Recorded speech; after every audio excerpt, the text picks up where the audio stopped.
ఇక్కడ వేద విద్యాలయంలో ప్రతి విద్యార్థి కూడా పొద్దున 4 గంటలకే ఉదయాన్నే లేచి స్నానము కాలకృత్యాలు నెరవేర్చుకున్న తర్వాత యోగాసనాలు వేస్తారు. సంధ్యావందనమైన తర్వాత అమ్మవారి యొక్క నిత్య పూజ అగ్ని కార్యం కూడా చేసుకొని ఆశ్రమంలో కొన్ని సేవా కార్యక్రమాలు చేస్తూ ఉంటారు. పిల్లలందరూ అల్పాహారాన్ని స్వీకరించి తర్వాత 9 గంటలకు క్లాస్లో కూర్చుంటారు.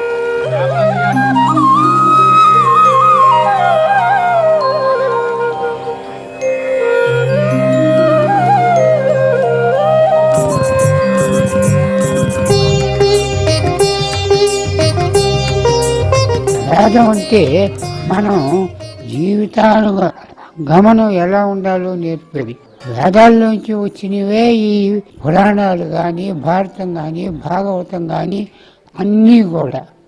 వేదం లేకుండా ఏదీ లేదు. ఆఖరికి మనం మాట్లాడుతున్న శబ్దాలతో